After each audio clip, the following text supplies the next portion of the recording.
बात है कि जब ये 3 minute 47 second Pakistani air space में थी, तो इसको इंटरसेप्ट ना करने के बजाय आप क्या वेट करे थे जब ये गिरेगी, फटेगी, फिर पता लगेगा ये खाली है, बरी है, कितनी इतनी बरी है, इतनी बरी है, इतनी बरी है। मतलब जितना उसमें डिस्ट्रक्शन होगा, डिस्ट्रक्शन में जितना बड़ा खड्डा होगा, उसको नाप के फिर बताएंगे। और मजे की बात तो ये 24 घंटे, अब आरजू जी एक और मैं टेक्निकल पॉइंट बताऊंगा, 24 घंटे बाद भी मैंने देखा था वो प्रेस रिलीज, कहते प्रोजेक्टाइल। पहले मैं आरजू जी मैंने कहा ऐसा कौन सा प्रोजेक्टाइल बन गया यार सुपरसोनिक स्पीड से चलता है। मैंने कहा ऐसा कौन सा बाला फरसा है जो सुपरसोनिक स्पीड से चलता है। मैंने कहा हमारे चोपड़ा जी जो है ओलंपिक मेडलिस्ट, वो भी इतना तेज बाला नहीं फेंकते। अब आप तो ये, अगर ये 8.4 मीटर लॉन्ग है, ये सुपरसोनिक है, तो ये ब्रह्मोस है। तो आप तो 24 घंटे बाद इसको प्रोजेक्टाइल कह रहे हैं। इसकी बॉडी मतलब पूरा आपको वो मिला है 8.4 मीटर का। तो हमारे राजनाथ सिंह जी ने भी बोलते हैं ब्रह्मोस था। चलिए वो बात नहीं है, तब भी आप उसको प्रोजेक्टाइल कह रहे हैं। अब मसला ये है 3 मिनट 47 सेकंड तक आपने इसको इंटरसेप्ट क्यों नहीं किया?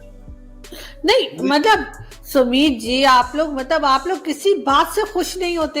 अभी हमने अगर गिरा दिया होता तो आप लोग कहते जो जी गिरा दिया, हम तो वैसे ही टेस्ट कर रहे थे, हम तो इलेक्शन की पटाखे चला रहे थे, या वो जैसे अर्नब जी कहते हैं दिवाली का पटाखा चला रहे थे, तब भी आप लोग परेशान होते। अब कुछ नहीं किया, हम खड़े होकर देखते रहे, वो गया, तब भी आप लोग परेशान है। मतलब आप लोग चाहते क्या है? आप लोग नहीं, मैं चाहता कुछ नहीं, मैं सिर्फ एक चीज जानता हूँ जी, टेक्निकली बात कर रहा हूँ। 3 से 5 मिनट में कोई भी हिटिंग रेंज है। 3 मिनट 47 सेकंड तक मतलब क्या देख रहे थे? मतलब नहीं, हमें उसके जिस तरह से वो उड़ रहा था, जिस तरह से वो आया है फ्लाई करके, उसी से पता लग गया था इसके अंदर कुछ नहीं है। जैसे वो टेढ़ा टेढ़ा उड़ रहा था ना, मेरा ख्याल है इस वजह से। मुझे लगता है जिन्होंने खबर दे दी आपको, जिन रेजिमेंट उन्होंने खबर दे दी आपको, भाई इसमें कुछ नहीं है। ये देखिए, अब जिन रेजिमेंट तो आपके पास ही है ना दुनिया में, और तो किसी के पास है नहीं। अब कुछ तो फायदा होगा, जहाँ रडार फेल है वहां जिन चल जाते हैं। बिल्कुल, देखे ना, हमें पता था खाली है, तो खाली चीजें गिरा के क्या करना है? हमें और भी बड़े काम पड़े। हमारी फौज को मटर भी छीलने होते हैं, आपको शायद ये नहीं पता, लेकिन वो मैं आपको फिर कभी बताऊंगी, मटर वाली स्टोरी। तो है, हवा लगा रहे, हम इंटरनेशनल फोरम पे जाएंगे, कभी सबमरीन को नहीं पकड़ पाते, मिसाइल आती है 3 मिनट 47 सेकंड रहती है एरोस्पेस पे। मजे की बात ये बताना चाहूंगा दर्शकों को आरजू जी, जो ये ब्रह्मोस मिसाइल थी, अलार्म थी, ये सुपरसोनिक मिसाइल है। इसका जो ये मैक 3 पे चलती है, that's 3 times the speed of sound.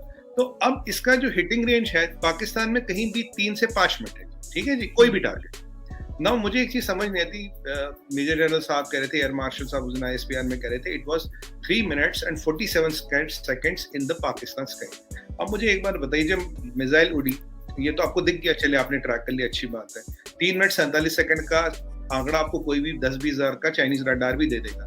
पर मजे की बात है, जब आपने देखा तो आपको ये नहीं पता था ये आर्म्ड है अनआर्म्ड है, इसमें हेवी पेलोड है, लाइट पेलोड है, कन्वेंशनल वेपन है, नॉन कन्वेंशनल वगैरह, कोई टैक्टिकल वेपन तो नहीं, कोई और वेपन तो नहीं बनाया। चलिए, लेकिन ये कि खैर कोई बात नहीं, ऐसा हो जाता है, और अच्छी बात है कि मतलब उसमें कुछ नहीं था। अगर होता तो फिर और बात होती, लेकिन ये कि कुछ नहीं था, तो खाली चीज को गिरा के हमने करना भी क्या, खुद ही गिर गया बेचारा तो चकरा के। लेकिन एक चीज नियाजी साहब की बड़ी अच्छी लगी, बोला हमने रेस्ट्रेन दिखाया, हमने रिटेलिएट नहीं किया। मैं कह रहा था सर विद ड्यू रिस्पेक्ट्स, एक आई आप रोक नहीं पाए, रिटेलिएट करते जब 1000 आती तो उसका क्या करते हैं? अब देखिए, मैं जब होता है मूंछ का बाल काटते हैं आप जो जी ने, कई बार, जिनकी मेरी तो है नहीं मूंछ है, तो कई बार ना कैंची इधर उधर चल जाती है, तो आदमी क्या कहता है यार छड़ेनू क्या ही ठीक है, ज्यादा कैंची चलाओ तो पता लगा पूरी मूंछ उड़नी पड़ेगी। तो मतलब ऐसी परिस्थिति ना हो, एक आध बाल हिल जाए तो वही रहने देने चाहिए, उसको रिटेलिएशन नहीं कहते, उसे कहते हैं मौके की नजाकत। चले अगली बार भेजिएगा, फिर दिखाएंगे हम आपको, उसी टाइम मार के गिराएंगे ना उसको, तो फिर आप बोलेंगे कि अब ये क्या किया है। लेकिन खैर निकल गई, शेख रशीद साहब बोलेंगे आके निकल गई सबमरीन की तरह। अब मैंने सुना ये सबमरीन तो 6 बार आई थी, आपके ही मीडिया में कुछ कह रहे 6 बार आई थी जी। पता नहीं, मैंने तो 3 या 4 बार सुना है, और शेख साहब ने कहा है कि अब अगर आई तो हम पकड़ेंगे भी और हम मारेंगे भी। ये भी शेख साहब की स्टेटमेंट मौजूद है, मैं अपनी तरफ से नहीं कह रही, इसलिए आप लोग सोच समझ के आइएगा। हम 28 के पहले भेजे, 28 के बाद भेजे, क्योंकि तब शेख हमारी पहले ही यहाँ पे बैंड बजी हुई हमारी गवर्नमेंट की, आप क्या बात कर रहे हैं? अभी तो उनके सर पे कुछ भी गुजार दें तो कुछ पता नहीं लगेगा, क्योंकि काफी सिचुएशन खराब है। आरजू जी 28 के बाद वो सत्ता में रहेंगे या नहीं रहेंगे, तभी 28 की डेट कह रहा था। तो 28 के बाद भी तो शेख साहब को बयान देने की शायद जरूरत ना पड़े, ऐसा भी हो सकता है, बहुत पॉसिबल है। लेकिन आपको ये चीज 28 को ही पता चलेगी। लेकिन अगर हम बात करें इंडिया की और रशिया की, आप लोग रशिया से सुना है कि ऑयल लेने लगे हैं, और सऊदीया जो है वो चाइना को देगा, तो मतलब ये सीधा सीधा आप लोग अमेरिका से पंगे नहीं ले रहे कि जी मतलब अमेरिका और रशिया का आपको हमेशा से पता है कि वो 36 का आंकड़ा जो बोला जाता है वो है, और आप लोग रशिया के साथ अपने टर्म्स जो है वो इस तरह से आगे लेके जा रहे हैं। वैसे तो खैर आप लोग हथियार भी लेते हैं उनसे, लेकिन अब जो ये ऑयल की बात हो रही है इसको आप किस तरह से देखते हैं?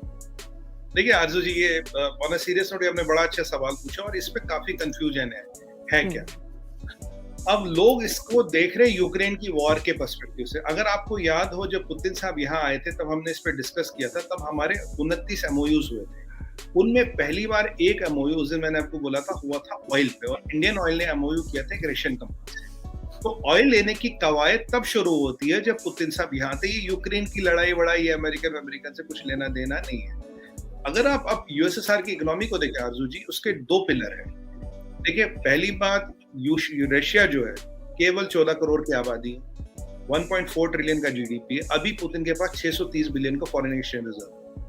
दूसरी जो बहुत ज्यादा होता है इस आबादी, और उनके पास इतना मिनरल और वेल्थ है कि रिचेस्ट मिनरल वेल्थ है रशिया में।